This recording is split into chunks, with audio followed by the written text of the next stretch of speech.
Il est 11h sur RCF, merci d'être avec nous.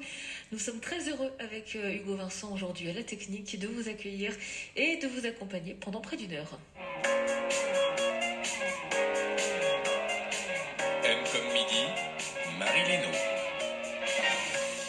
Nous en parlions déjà hier lors de notre chronique jardin dans cette émission M comme midi autour des abeilles. Aujourd'hui, je vous propose de rentrer dans le vif du sujet complètement avec la découverte d'une entreprise de Néron dans l'Ain, notamment, qui fournit des abeilles, et pas n'importe quel type d'abeilles, des abeilles maçonnes indigènes qui travaillent à la pollinisation de nos cultures.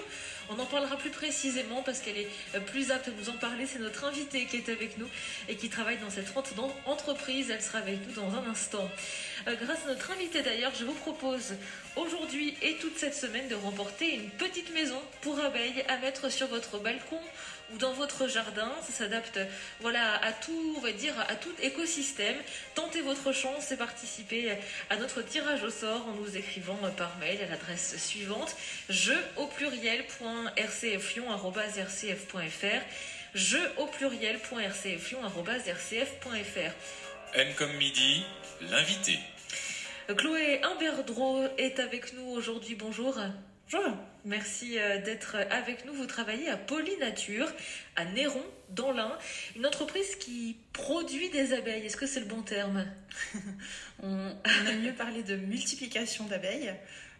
Et on essaye, ça reste des animaux sauvages, donc on fait tout ce qu'on peut pour qu'elles se sentent bien et qu'elles restent avec nous. Alors justement, elles sont avec nous même en studio aujourd'hui. Oui, j'en ai pris quelques-unes avec une petite population pour vous montrer. Moi je voudrais bien voir. Alors on est en radio, on ne peut pas voir, mais en tout cas, alors qu'est-ce que vous avez apporté exactement?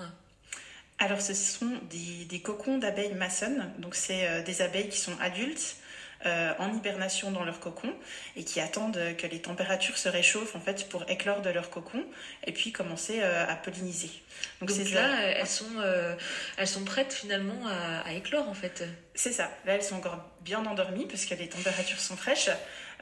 Mais c'est des abeilles qui ont été, en fait, les œufs ont été pondus l'an dernier.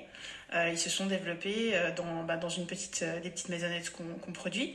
Ils ont tissé leur cocon plus ou moins vers la fin de l'été. Et puis là, il y a eu la nymphose à l'intérieur du cocon. Et là, c'est des abeilles du coup adultes qui ont passé tout l'hiver dans le cocon et qui attendent patiemment que le printemps arrive. Oui, c'est le printemps finalement, c'est la saison clé pour ces abeilles, pour ce cocon qui va voir le jour. Absolument. Les abeilles maçonnes avec lesquelles on travaille, donc il y a deux espèces, l'abeille maçonne rousse et l'abeille maçonne cornue. Ce sont typiquement des espèces d'abeilles printanières. Ce sont dans les premiers insectes finalement qu'on peut observer au printemps. Elles sont très précoces, d'où leur intérêt aussi pour la pollinisation de certaines cultures fruitières. Oui, parce qu'elles commencent à travailler tout de suite, en fait. Dès qu'elles sortent de ce cocon, elles se mettent en activité. C'est ça, ouais. Ça n'attend pas, donc on a toujours les mâles qui éclosent en premier, qu'on reconnaît parce qu'ils ont une petite toupette blanche sur la tête. Et puis ils attendent les femelles 1 ou 2 jours. Et puis après, c'est parti. Il y a la reproduction, la saison des amours des abeilles. Et après, les abeilles femelles se mettent au travail, puisque c'est elles qui font la majorité quand même du travail de pollinisation. Et puis elles s'occupent de leur progéniture. Quand on parle d'abeilles, d'une manière générale, ce sont des maillons indispensables de notre biodiversité. Absolument, absolument. Et ce qui est très dommage, c'est du coup une des choses, je pense, les plus importantes par rapport à notre travail, c'est qu'on fait connaître les autres espèces d'abeilles. Parce que on connaît l'abeille mellifère en général, mais donc c'est l'abeille la plus commune, la plus classique. C'est l'abeille que, en fait, alors il y a plusieurs espèces d'abeilles qui font du miel et qui vivent en colonie, que l'homme a domestiqué depuis de nombreuses années, justement pour la production de miel. Donc quand on parle d'abeilles, en général, les gens pensent forcément à cette espèce d'abeille, donc à l'abeille mellifère. Mais en France, on a près de 1000 espèces d'abeilles. Ah oui, c'est énorme. Voilà, donc même l'abeille maçonne, c'est qu'une de ces nombreuses espèces. Il y en a beaucoup qui nichent dans le sol, par exemple, dans des coquilles d'escargots. Elles éclosent à différentes saisons de l'année. Elles pollinisent différentes espèces de fleurs, puisque les abeilles et les fleurs se sont co-développées pendant des millions d'années. Donc voilà, il y a vraiment une relation très très très très complexe entre les fleurs et les abeilles, qui est aussi très intéressante. Et puis on trouve que c'est très important de mettre ça en avant, de les faire connaître. Et puis qu'on se rende compte un petit peu de cette diversité, et puis qu'on ne s'arrête pas à l'abeille mellifère, bien qu'elle soit très chouette et qu'on adore le miel. Mais... Donc les autres abeilles ne produisent pas de miel. Voilà, donc c'est ça. En fait, comme elles sont solitaires, donc il n'y a pas d'organisation sociale, il n'y a pas de reine, donc il n'y a pas de production de miel non plus. Par exemple, l'abeille maçonne, elle va faire des espèces de petits, un petit mélange de pollen et de nectar qu'elle va mettre à disposition de sa progéniture.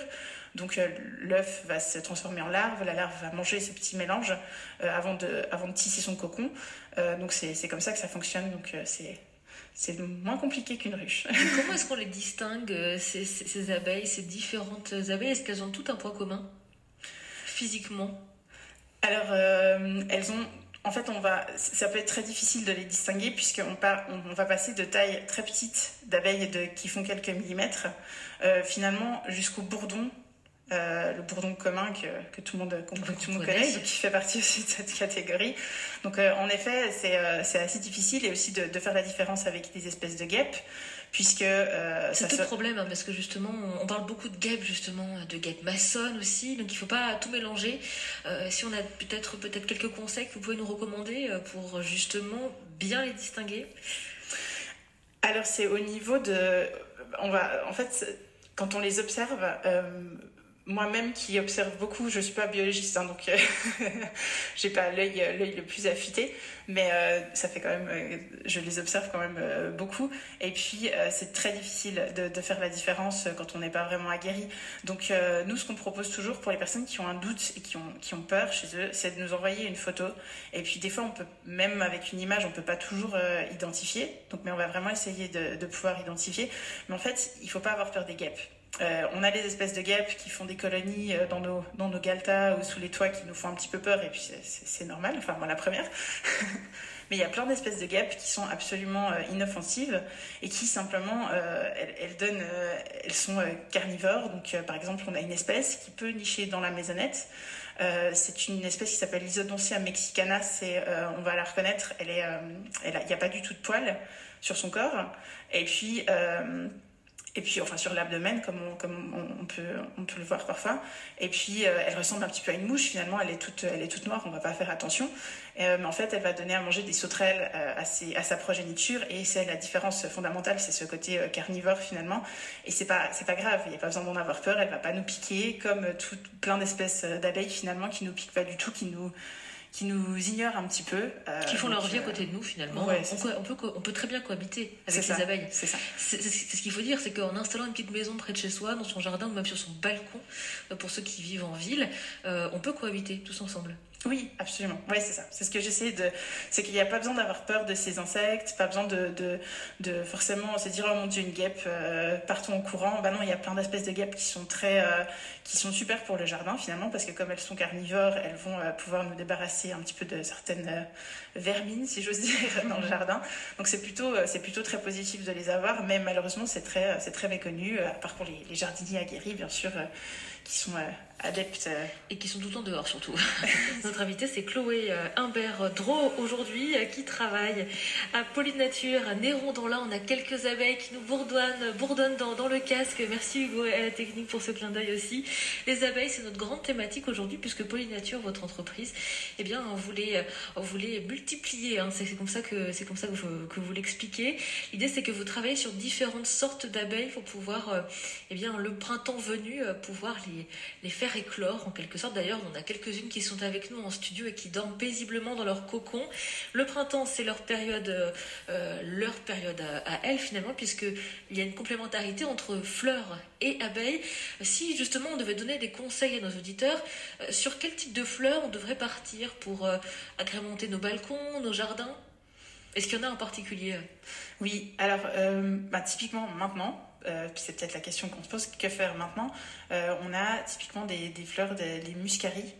C'est une jolie fleur un petit peu allongée avec des petites clochettes bleues qu'on trouve normalement relativement facilement en jardinerie, juste à côté des jonquilles, qui sont sympas aussi.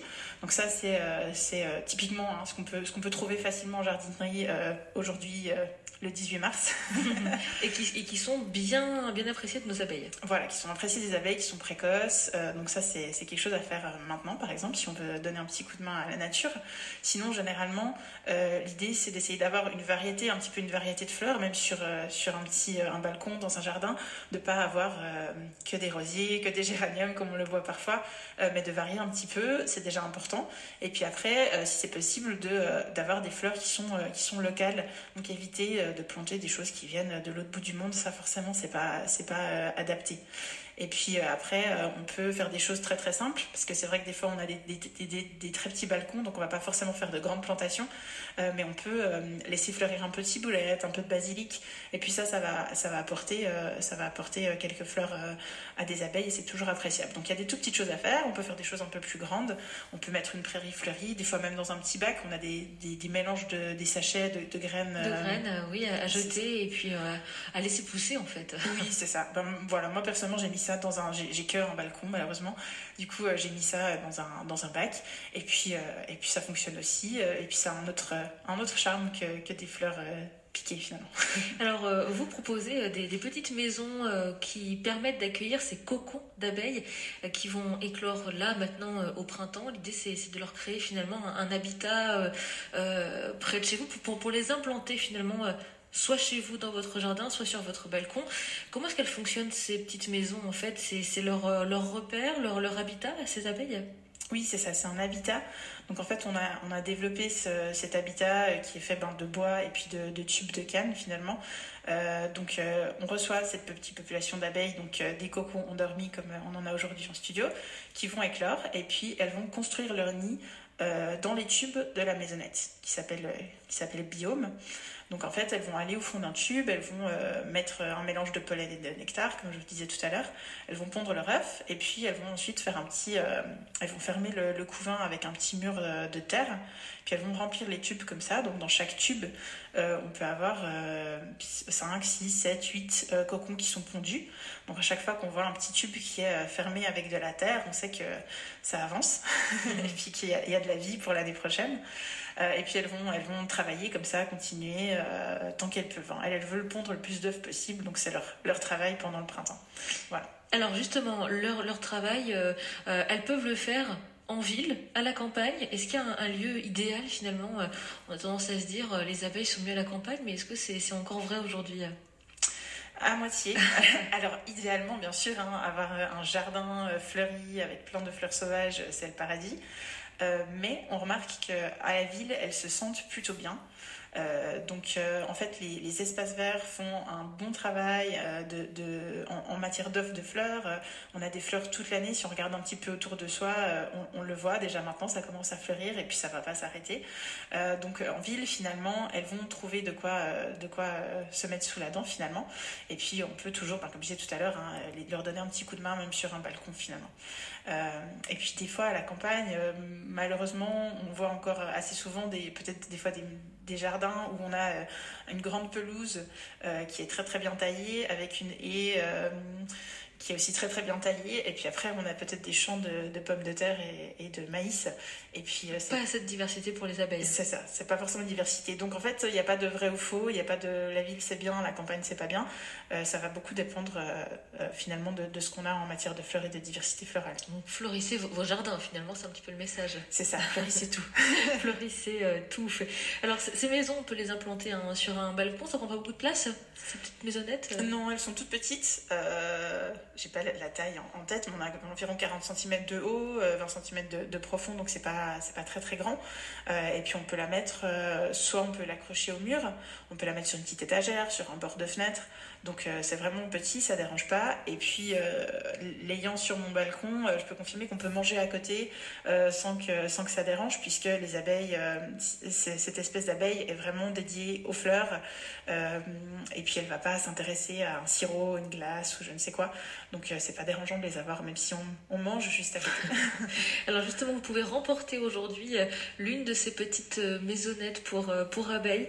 Participer à notre tirage au sort en nous écrivant par mail jeu@rcflion@rcf.fr, jeu@rcflion@rcf.fr, tirage au sort qui aura lieu en fin de semaine pour remporter l'une de ces petites cabanes pour abeilles. Vous travaillez aussi avec le secteur agricole parce que la finalité de tout ça, c'est évidemment la pollinisation et donc bien l'arrivée, la transformation de la fleur en fruit.